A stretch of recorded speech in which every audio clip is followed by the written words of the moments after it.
Om. Friends, we are in the 6th session of the series called Gita Regimen for Advaitic Living. We are on slokas 247 to 251, chapter 2, 47 to 51, second round. In the first round, we saw the meaning of these slokas. Karmanyeva adhikarasya ma phaleshu kadachana ma karma phalahetubhuh ma te sangostva karmani.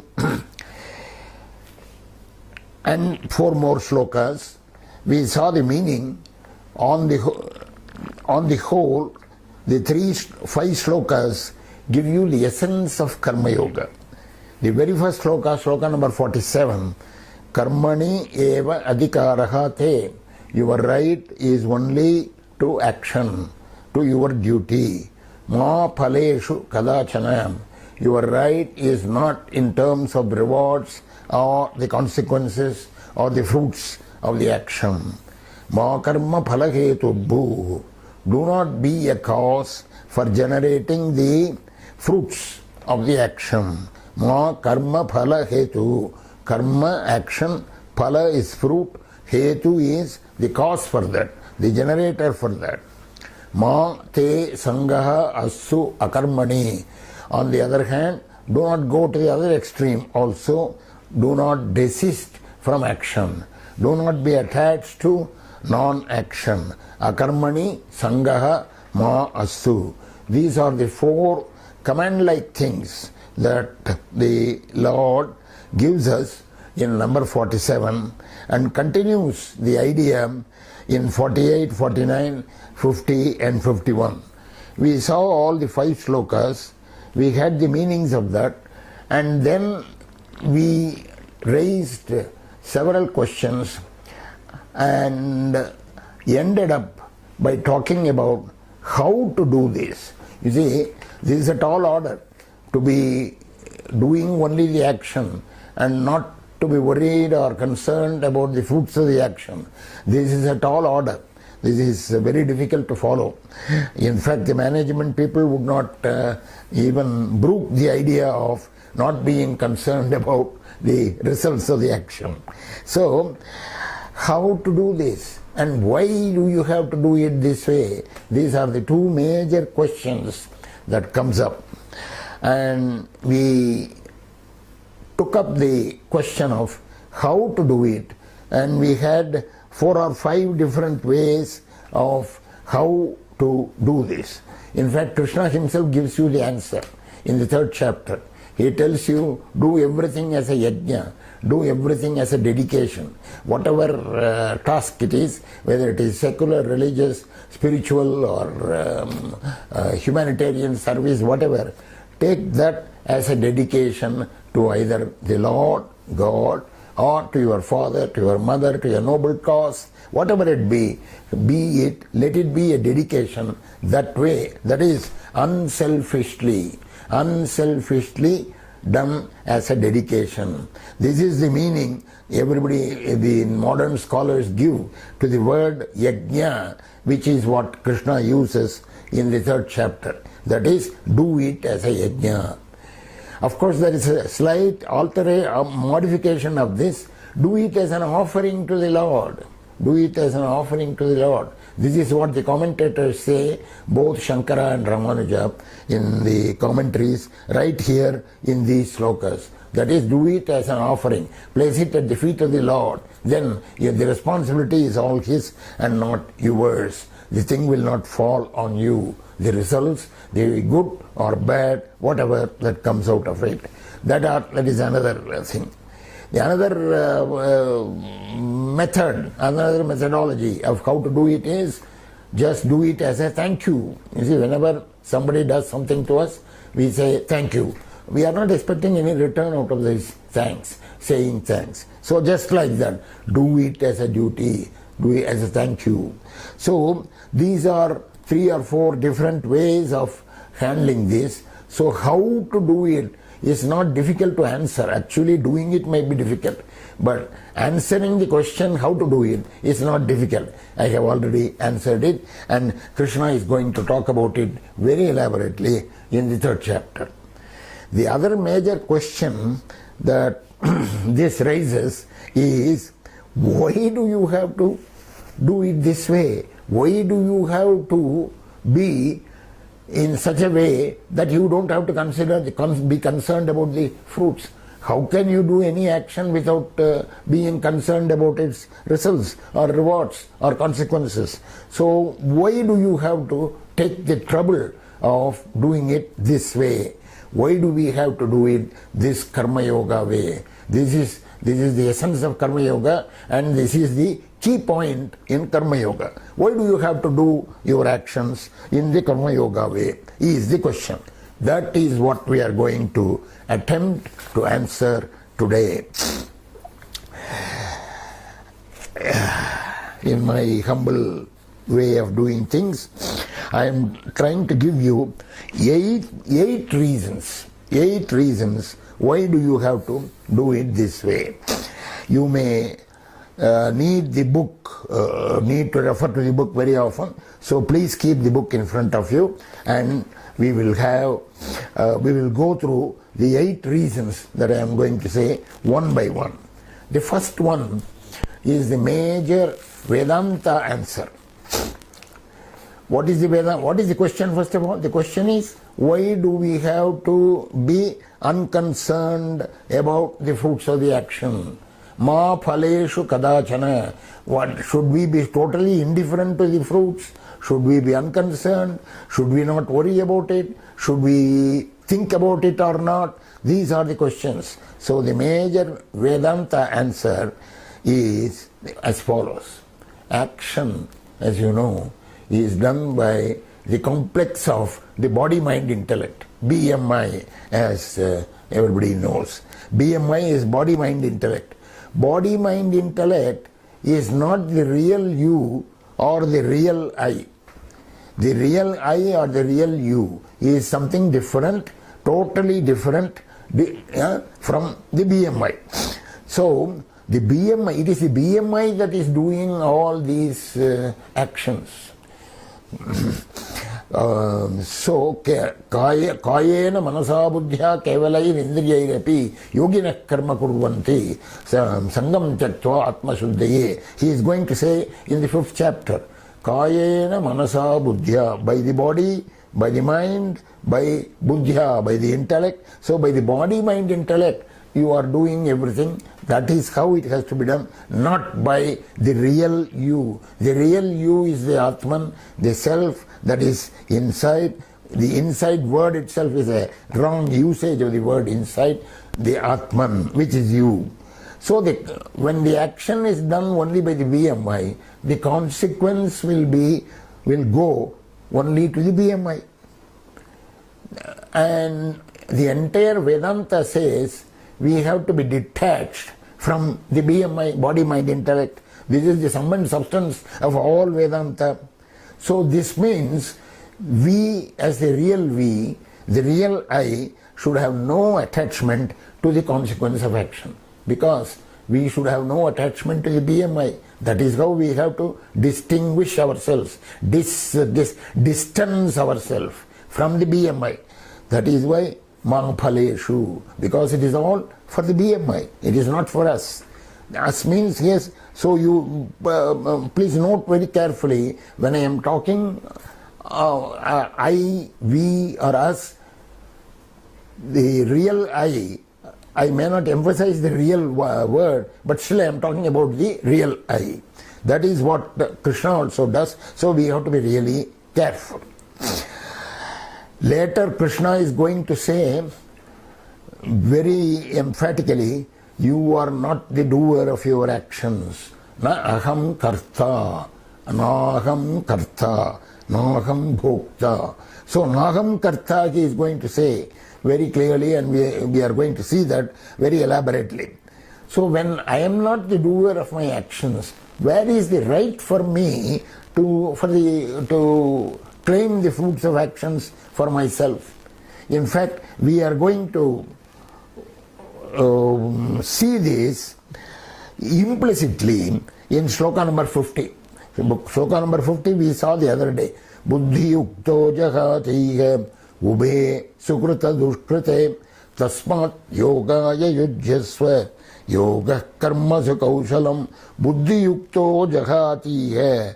Buddhi yuktaha, the person who is unionized, harmonized with this buddhi yoga, that is this samabuddhi yoga. Samabuddhi yoga is what is being talked about. It is only another name for the karma yoga that Krishna is recommending. So buddhi yukto jahatiha ube sukruta dushkrute. The person who engages in this samabuddhi yoga, in this karma yoga, he discards, he renounces jahati, ube sukruta dushkrite, ube, both the good and the bad actions, good actions and the bad actions, the punya and the papa, all opposites, he discards, right? So that is where the jahati, this renunciation of the agency, renunciation of the doership. So, na aham karta, that is going to come there. So when that is so, I am not the doer of my actions. How can I be the enjoyer or the have any claim to the fruits of actions? So this is the sum and substance of the Vedanta answer for the question, why do we have to do it the Karma Yoga way? We are going to spend time probably in the fourth round on this Jahati word, on this na aham karta, na aham karta. It is the one word for that is actionlessness. We are appearing to do something, but we are not really doing that. That is what is meant there, and that is why whether it is sukruta, good, whether it is bad action, we are able to renounce it. If you take that attitude, we will see that when we come to the fourth round. So right now, the major Vedanta answer is harping upon the fact, the distinctness, that is the separateness between the BMI and the self. That is why real I. So the real I is different from BMI. BMI is doing everything. BMI let it enjoy or do reap the fruit of the consequences. I have nothing to do with the fruits of the actions. This is number one. I told you I will give you 8 reasons. Number 2. Number 2 is depends on the fundamental fact that any binding, that is, when we are desirous of the fruits of actions or the results, desirous of the results of the actions, it means we are in a bondage to the fruits of the actions. This means a bondage to a transient thing. Remember, everything is transient. Everything comes and goes. Agamapa, Anityan, he has said right in the beginning. They all come and go. So they are all transient. Any bondage to transient things creates a vasana. This is the fundamental fact of Vedanta. That is, the moment we are doing an action, that already sets up a vasana in our mind. And this vasana persists even in our next birth. If it is strong enough, it will be also strong in the next birth or in the future birth. That is called vasana. Just as the wind carries the fragrance of the flowers in the garden along with that, far away from the field, far away from the garden, still the wind carries that fragrance. So also we carry the vasana of the previous janmas, previous births along with us. So any bondage to transient things will certainly create a vasana, and we have to exhaust it. Unless we exhaust every vasana has to be exhausted by an experience corresponding to that vasana. So this vasana will have to be exhausted later, either by an experience in this birth itself or by having a future birth. That is what he says in shloka number 512. I go to shloka number 5, chapter 5, shloka number 12, just to give you an idea of what this means. Yukta karma phalam tyaktva. I hope you are able to see that shloka. Yukta karma phalam tyaktva shanti vapnoti naishtitim ayukta kamakarena pale sakto nibadhyate. You see, by my method of going through the various shlokas, even if they have not already been covered, by going to that shloka and telling you how that has a relevant meaning here, that tells you two things. One is you will incidentally get a kind of an overview of the Gita. Secondly, it will tell you that the Gita shlokas cannot be looked at separately in isolation. The whole Gita has to be looked at as one work.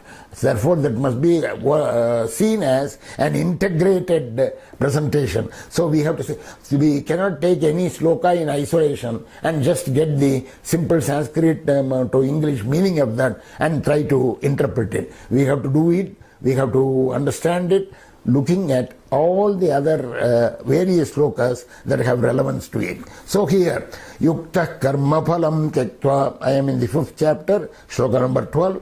Yukta Karma Phalam Tyaktva, the one who is harmonized, with the actual meaning and the context, we will see it when we come to chapter 5. But right here we will see only a glimpse of it, that much which is relevant to us. Yuktaha, the one who is harmonized in yoga, he renounces the fruits of the action and he obtains peace. On the other hand, the one who is not harmonized, ayuktaha, kamakarena, because of his desires, full of desires, kamakarena, phale saktaha, he is attached to the fruits. He is attached to the fruits of action. Therefore, nibadhyate, he is bound. This is the bondage to transience. So, this bondage to transience cannot be escaped if you are desirous of the consequences or the results of the action. So, do not desire the results of the action. The results of the action will certainly come. I mean, you cannot stop the results. The Gita does not say that you should not have any results. The results will come. The results will happen. You see? So, but any thirst for the fruits of the actions will create opportunities for us to enjoy the fruits. If you are thirsty, if you seek the fruit of the action, then you have to enjoy it. This will mean more births again and again. And remember, the whole goal of Vedanta is to stop all birth and death. Right? So this will mean more births in order for that to be experienced. I remember all along, again in shloka 5, in chapter 5, you have another shloka which is relevant to us, 5:22, and that 5:22, chapter 5, shloka number 22, Ehi samsparshaja bhoga dukkhayo na yayevate adyantavantah kaunteya nateshu ramate buddha. Yehi samsparshaja bhoga. Samsparshaja bhoga. That which touch you, that enjoyment which touches you, they are only germs of further unhappiness.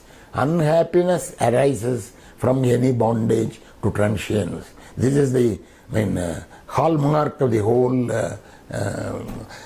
Vedanta. That is, unhappiness arises because of the non-recognition of the transience of everything. Everything is transient. Samsparshaja bhogaha dukkhayoneha adyantavantah kaunteya. They have a beginning, they have an end. So nateshu ramate buddha. The wise man does not revel in them. Of course, the context will be explained there, but right now the meaning is clear. Non-recognition of the transience of anything is the source for our unhappiness.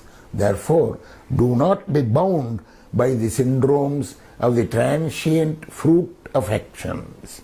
Therefore, ma phaleshu kadachana. This is also again a Vedanta answer, and in fact, that is why this binding to the transient, it could be, remember, even if it is a good result, even if it is something good, that is also transient. When you are bound to that. You see, that is why this shloka number 50 in our 5 shlokas, buddhi yukta jagati ube sukrita dushkrite, even the buddhi yukta, the person who is harmonized with this buddhi yoga, he renounces both good and bad. You see, they both are bondage. The good also is a bondage, the bad also is a bondage. So all sort of fruit, phala, either way, is an obstacle to the spiritual ascent. Therefore, no bondage to transience. Therefore, ma phaleshu kadachana. So that is number 2. The third answer, third reason why we have to do this kind of karma yoga, all our actions should be done only this way, is because this is a religious answer. God above is the phaladata. God above is the phaladata. You see, who is dispensing? You have done the action. You think you have done the action, but you are not the dispenser of the fruits of the action. The dispenser of the fruits of the action is the Lord, His providence. It is under the control of providence.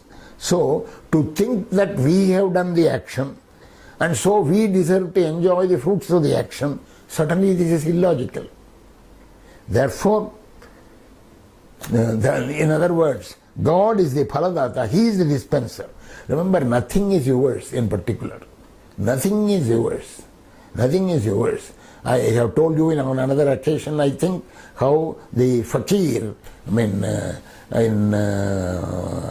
Kashi, Banaras, was sitting in the bazaar and he was trying to give charity to others, but he was not doing it this way. He was keeping the money or whatever he wants to give in his hand and keeping it that way, and anybody can take it, he said. And that is how people took it from his hand. But somebody was really, curious to know why he was doing it this way. Why he was keeping his hand like this and allowing people to take it from his hand rather than he giving it this way. Why he has to do it.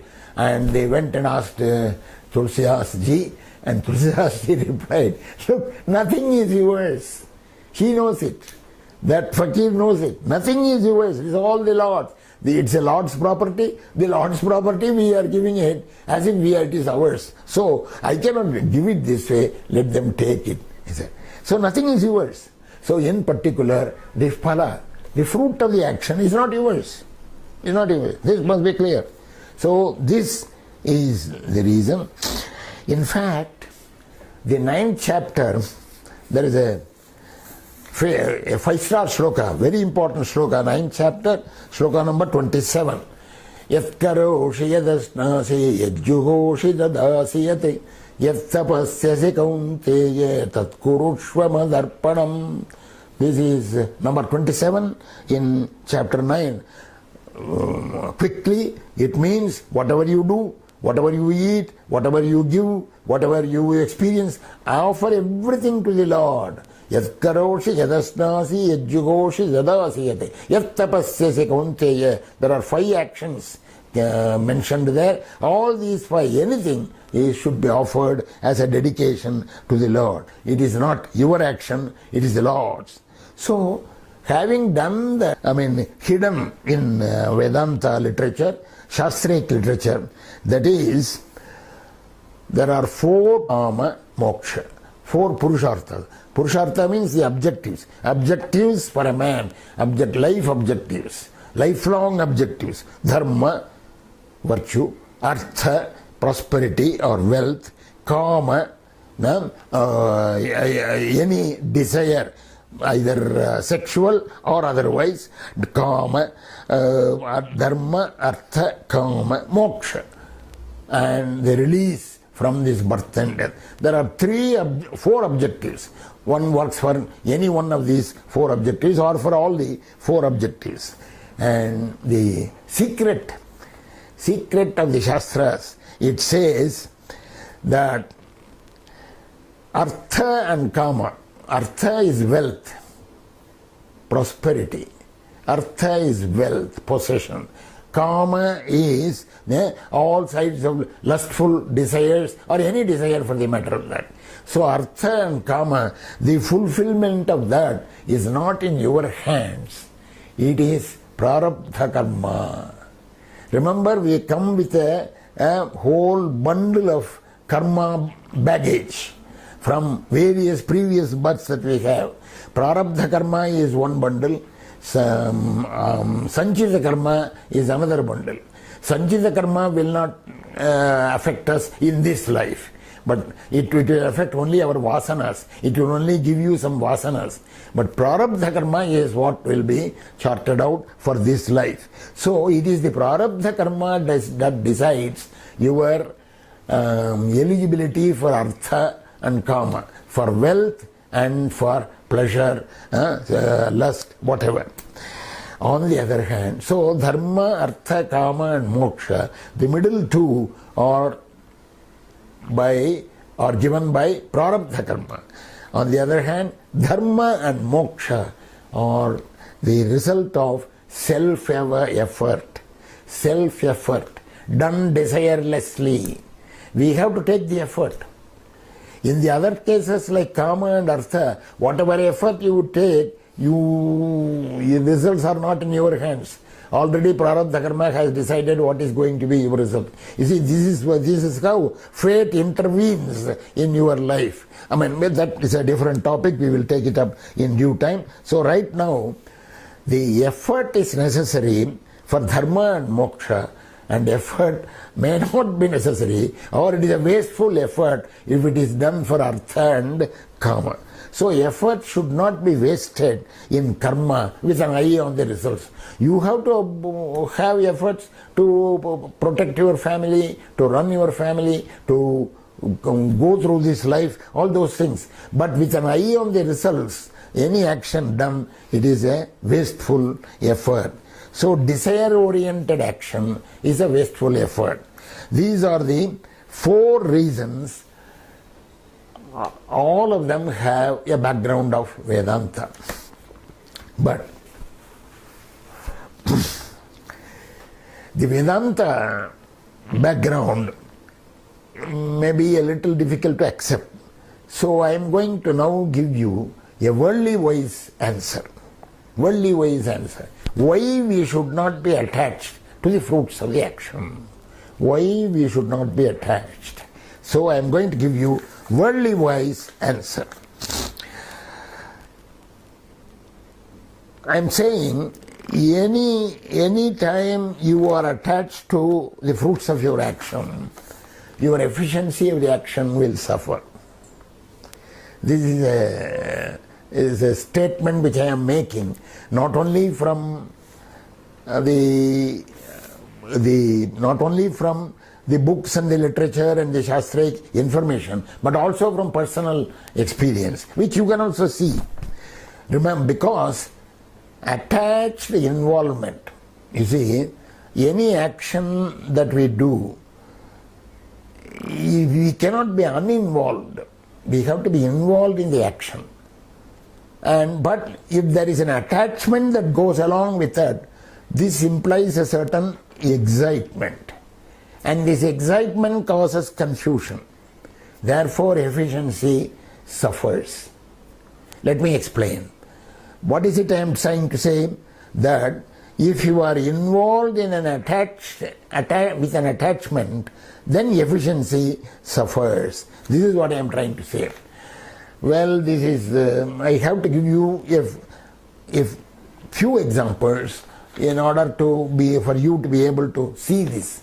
All of us have written examinations, you see, and we also know our children writing their examinations. Or we as teachers know how their students write an examination paper. So while answering an examination paper, if the student keeps on worrying and debating within in his own mind right in the examination hall, before answering or even while answering, worrying about what will happen to this kind of answer, what will be my marks, the rewards that I get out of this. That is, if I answer this, would I get so much? Would I just scrape, or would I be able to do better than that? If he keeps on debating what is the answer, if he keeps on looking at the his contemporaries who are writing the same examination in the next benches and so on, next seat, and if he looks at him and if he sees he is writing very fast, and if he thinks, hey, what is he doing? He doesn't know a thing I know. He is writing so fast. If he thinks about this, or if he thinks about who will be correcting this examination paper, how he will be, what kind of mood he will be in, how I should write for him. So like this, any thought like this, any preoccupation like this will spoil the show. This we know. As a parent, many of us have been advising our children. When you go to the examination hall, read the examination question paper first, but read it quickly so that you get a general idea. Then start answering question by question. When you are answering one question, do not think of answering. Think of the other question. Do not write it in bits and pieces. Fully answer one question and then go to the other. We give all sorts of instructions. As teachers, they give the same instructions. All this is because there should not be an attached involvement. Involvement should be there, but there should be no attachment. That is, the attachment means you are so much involved in it that you forget, you miss the reality of the situation. This is what that is.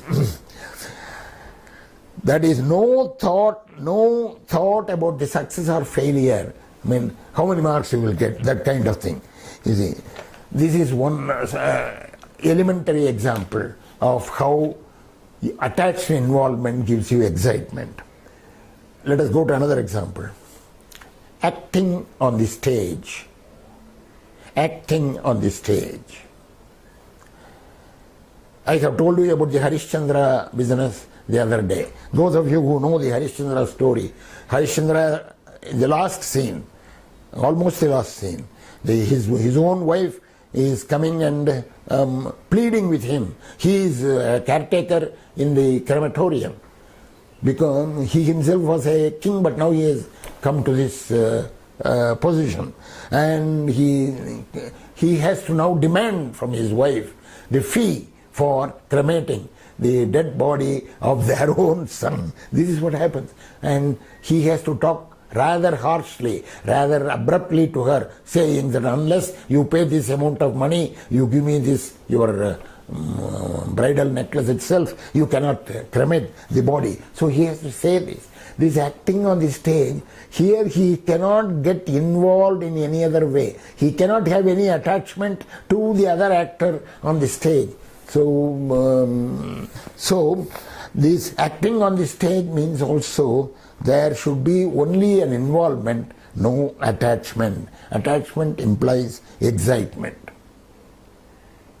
That is a second example. One more example I will give you for this attached involvement. All of us are familiar with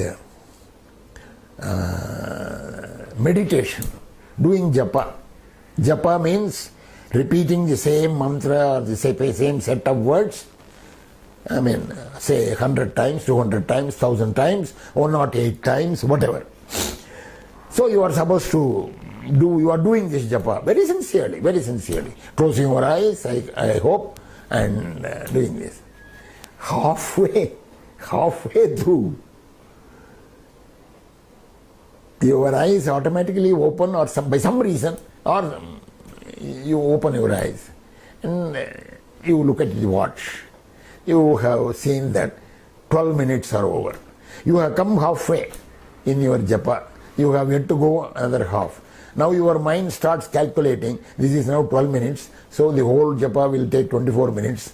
Remember, all this is happening in the japa, in the meditation, in the repetition of the mantra, Om Namah Shivaya, whatever. So in that japa, you are now thinking about 12 minutes for halfway. So for that 24 minutes, I started at 5:30, so it will go at 6 o'clock or something. I mean, you have now strayed from the business of doing the japa. Your meditation, your concentration, your everything is disturbed, has gone, because you have strayed away.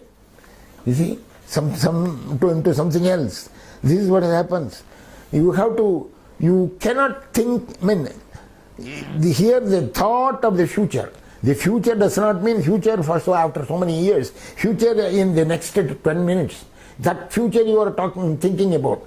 Act in the living present is the standard rule in all these things. You should not think of the next moment what will happen. That is not important. What you are engaged in now is important.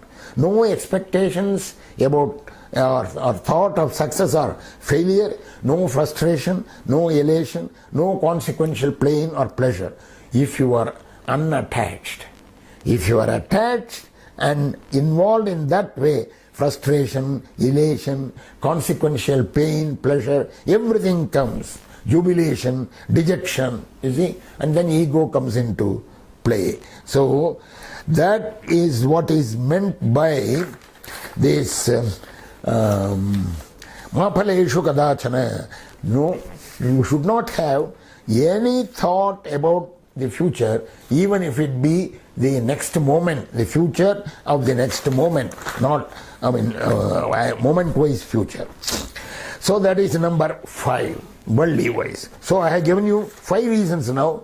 The major Vedanta answer I gave you, that the BMI is distinct from that. No bondage to transience. You should not be bound to transient things. And then God above is the Phaladata, so it is not in our hands. We are not responsible.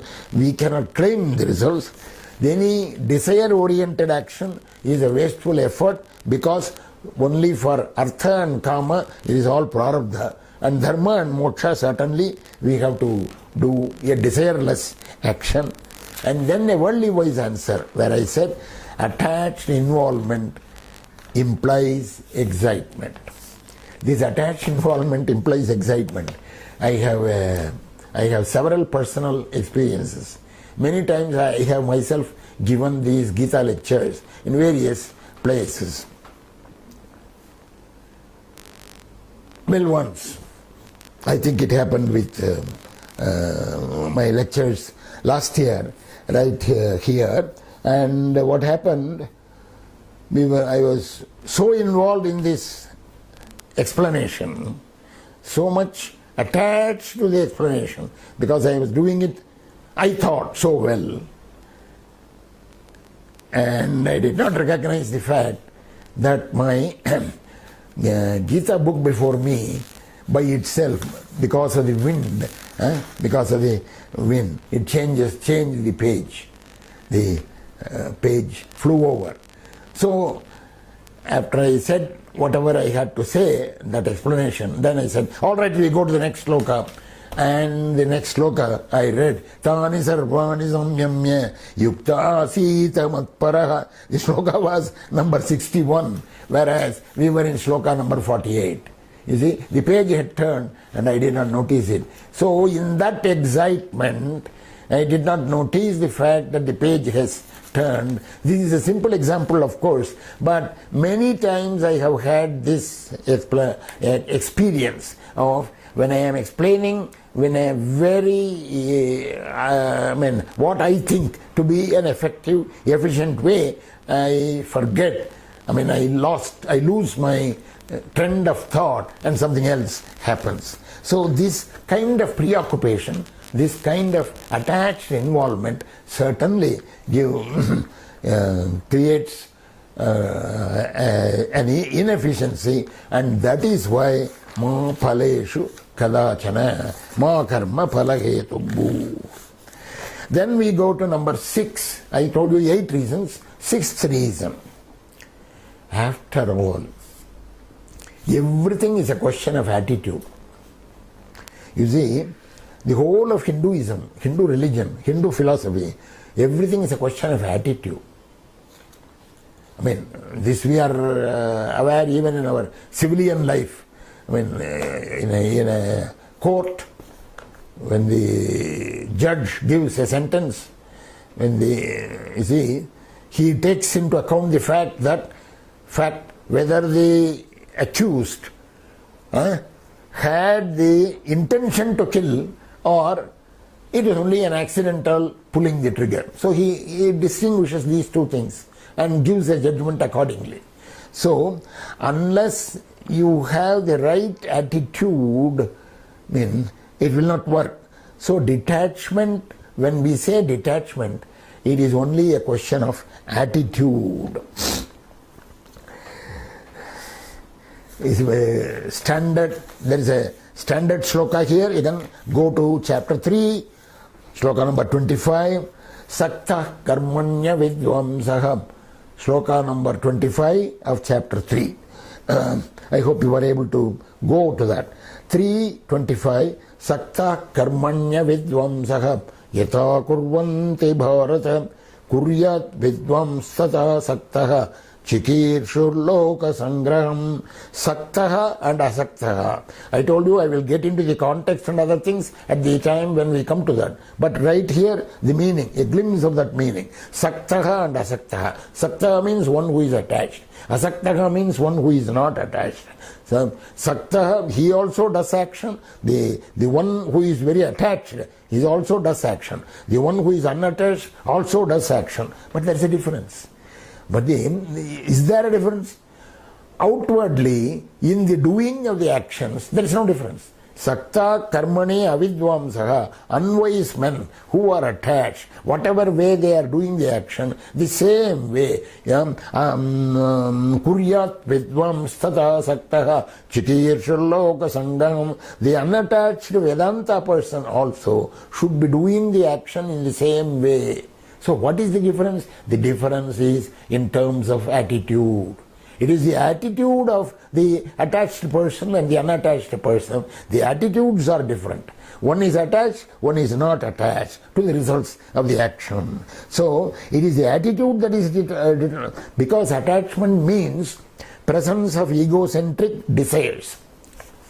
You cannot see it outside, it is inside. So egocentric desires are there, and that is what bothers.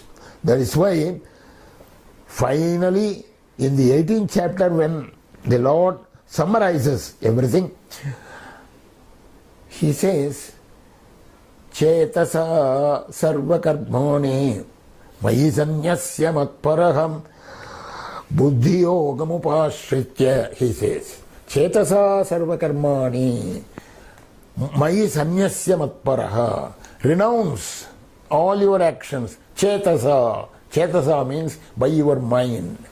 It is an attitudinal renunciation we are talking about. The whole of the Gita talks about it, attitudinal, and the whole of the religion, Hindu religion, everything is a question of attitude.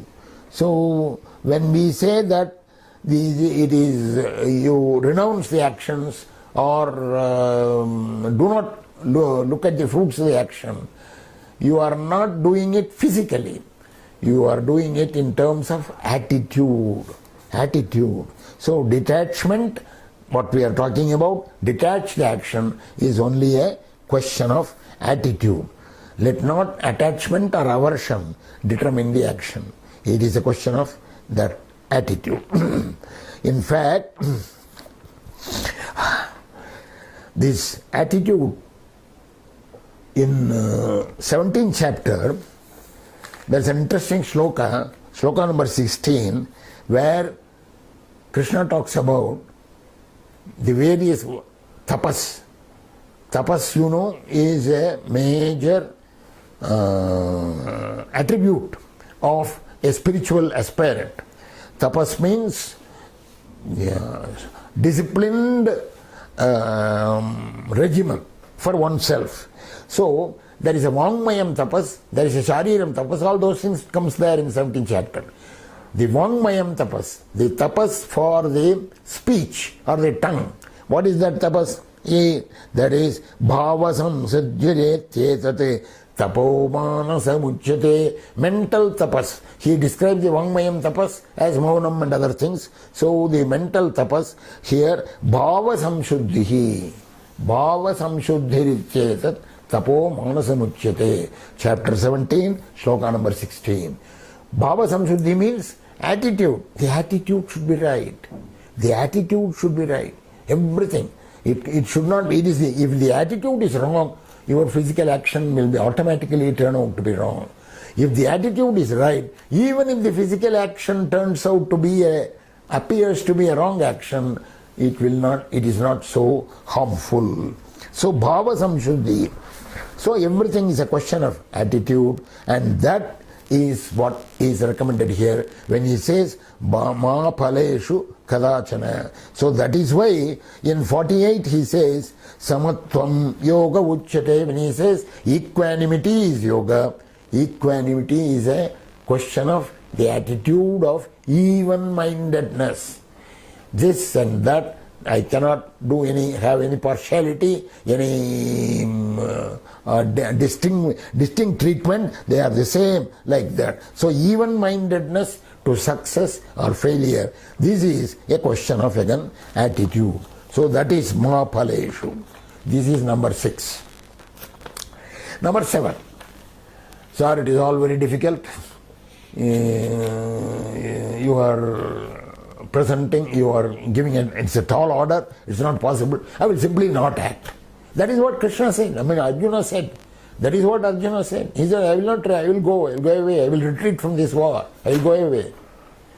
Because I do not know whether I can kill this Drona, whether it is right to kill this Drona or Bhishma. They are all my teachers, they are my grandfather. I'm going away, he said. So, Mate Sango Swakarmani, says Krishna. Krishna, answers to the point. Mate Sangaha Astu Akarmani. In inaction, in non-action, do not have attachment. Don't desist from action, because you have to do what is prescribed for you. You have to do what is prescribed. Niyatang kuru karmatvam karmajyayosya karmanah sharira yatra apichate na prasiddheda karmanah. See the 3rd chapter, shloka number 8, is very clearly, Krishna says, Niyatam kuru karmatvam. You, whatever has been prescribed for you, do it. Niyatam kuru karmatvam. Karmajyayosya karmanah. Action is better than non-action. Sharira yatra pichate na prasiddheda karmanah. Just to carry on with this life, this sharira yatra, this journey through life, this life journey, this itself will not happen if you desist from action. Na prasiddheda karmanah. Very clear. Shloka number 8, chapter 3. So, you cannot desist. You have to do what is prescribed for you. If there is an obligatory duty, there are several obligatory duties for us. Duties to our father, to our mother, to society, to government, to our neighbor, to other humans. Say, renunciation of an obligatory duty. If you renounce these obligatory duties, it is no way justified. One cannot reach the goal of Karma Yoga that way. That is why the 18th chapter says, Niyatasya sannyasah karmano nopapadyate mohat tasya parityagaha tamasah parikirtitah. Right? That is, I think it is chapter 18, shloka number 7. Niyatasya sannyasah. What is prescribed for you, don't renounce it. You cannot renounce it. Niyatasya tu sannyasah karmanaha nopapadyate. Karmanaha sannyasah. Niyatasya karmanaha sannyasah. The action which has been prescribed, the renunciation of that, no, it does not befit you. Mohat tasya parityagaha. By delusion, if you renounce it, That is called tamasatyaga. It is the lowest level of renunciation. Highest level of renunciation I am recommending. I will tell you that. All those things will come in the 18th chapter. Again he says, Dukkhamityeva yat karma kamakle kayaklesha bhayatyajet sakritva rajasam tyagam naivatyaga palam labet. You renounce an action saying because, no sir, it's very difficult. No, I am not going to do it. That kind of thing. That is, just because it is difficult, just because it will cause some physical harm to you, just because you feel like you are not doing it, you cannot renounce it. Dukkham ityeva yat karma kayaklesha bhayat tyajet. Kayaklesha bhayat. Just in fear of hurt to the body. That is, I cannot do it because I cannot walk that distance, I cannot go, I cannot do this, that kind of thing. Dukkham ityeva yat karma. Just because it is difficult, just because it makes you unhappy, if you renounce something, sakritva rajasam tyagam naivatyaga palam labet, that is, you will not, that is not the right way of doing a renunciation. Therefore, Therefore, he says, renunciation of an obligatory duty is in no way justified, and your right is only for action, not for its renunciation. Karmanyeva adhikarasya mate sango swakarmani. But if you forcibly try to renounce it, again something happens. Nahi kaschit kshanamapi jatu tishtatya karma krate karyate hyavasha karma sarva prakriti jair gunai. Third chapter, sloka number 5. Nahi kaschit kshanamapi. Even for a moment, you cannot, you may say, I will renounce all my actions, I will sit quiet. Just like Arjuna was trying to say this. So, nahi kaschit kshanamapi. Even for a minute, even for a kshana, moment, you cannot sit down by not doing anything. Your mind will be thinking of that. That also is action. Karyate hyavasha karma sarva prakriti gunai. Everybody is doing action.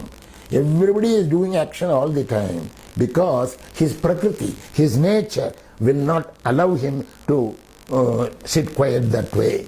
Your nature will compel you to act. You see?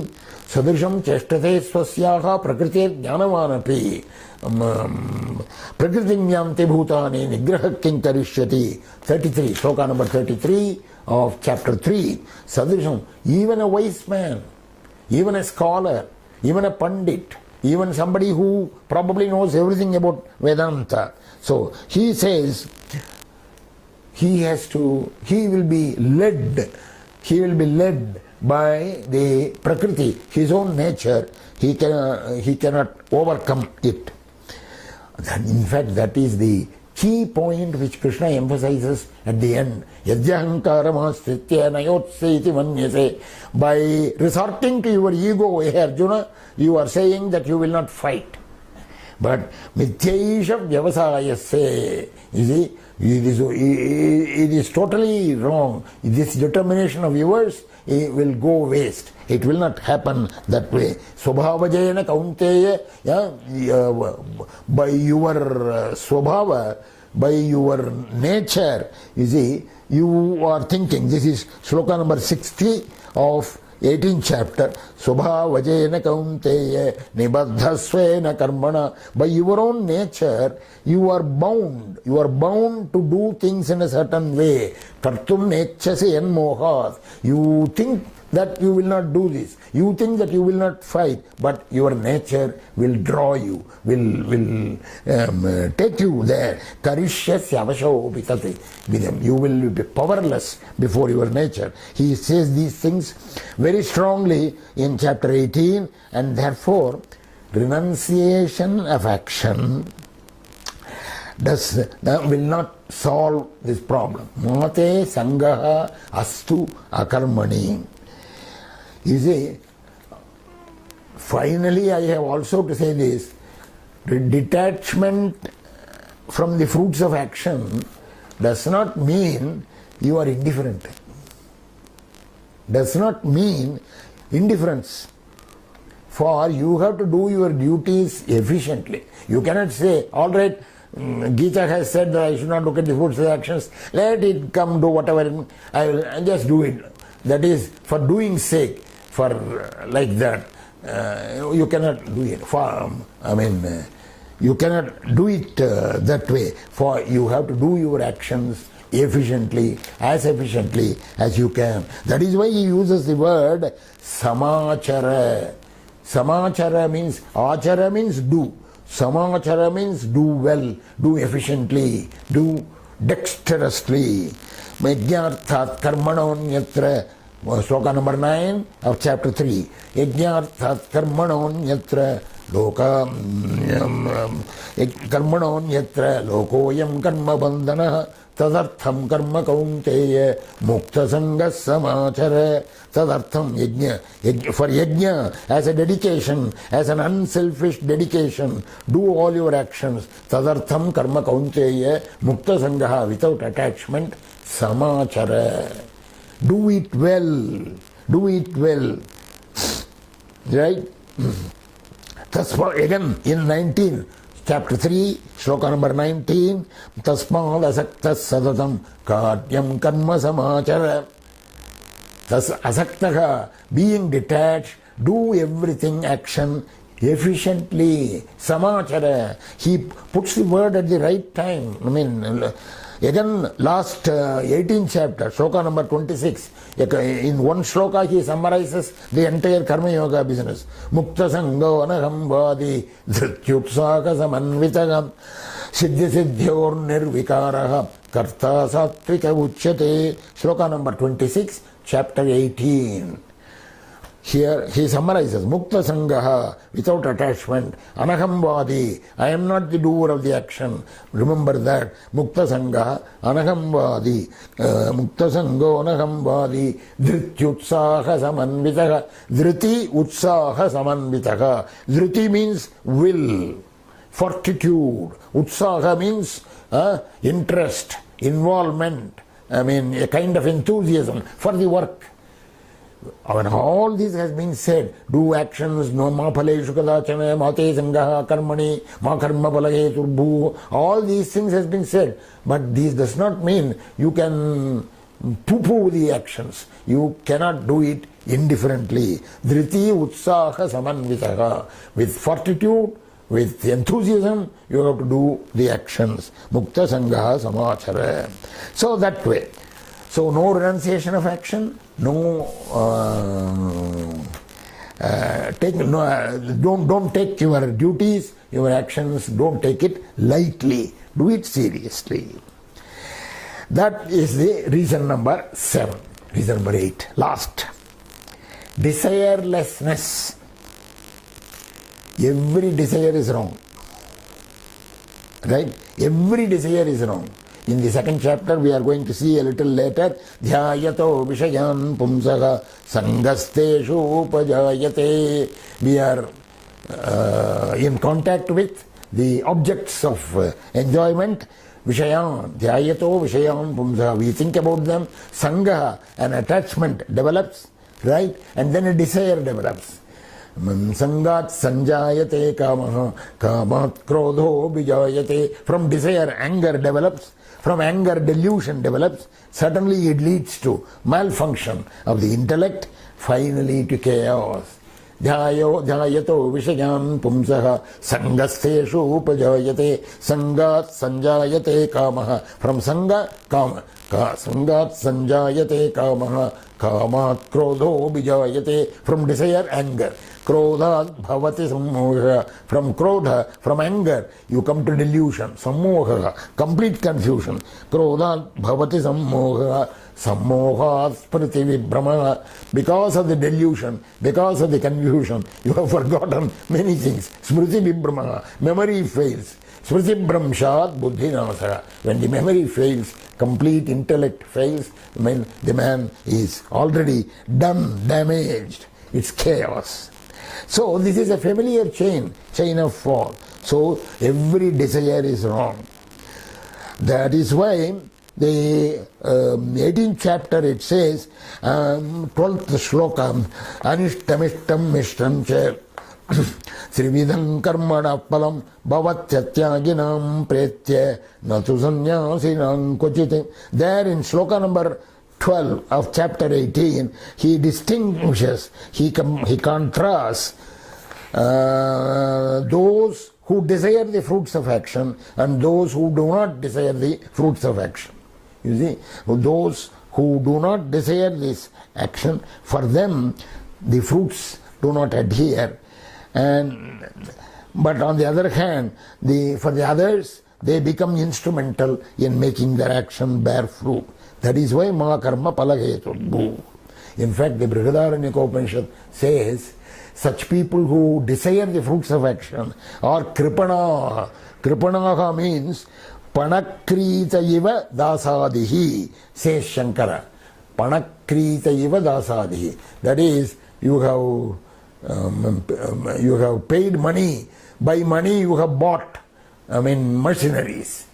You have panakrita iva dasadihi. These servants are purely for your money, and they are not doing anything sincerely. So they are slaves bought for a price.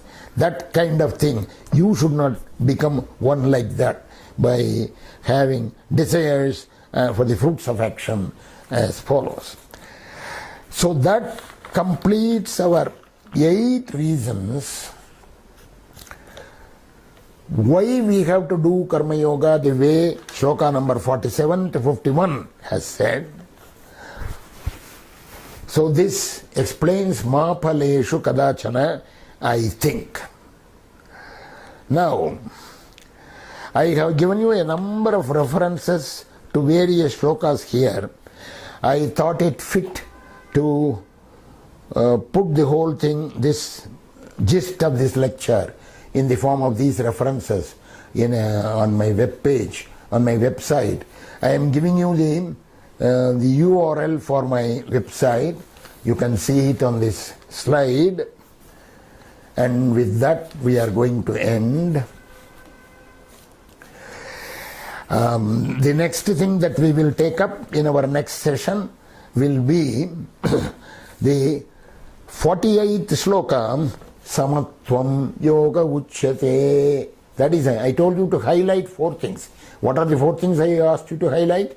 That is this Ma Phaleshu Kadachana, Samatvam Yoga Uchyate, and the word Jahati. 3 things I wanted you to highlight, and also Yoga Karmasa Kaushalam. Yoga Karmasa Kaushalam comes in all the 4 rounds. So in the 3rd round, we are going to see Samatvam.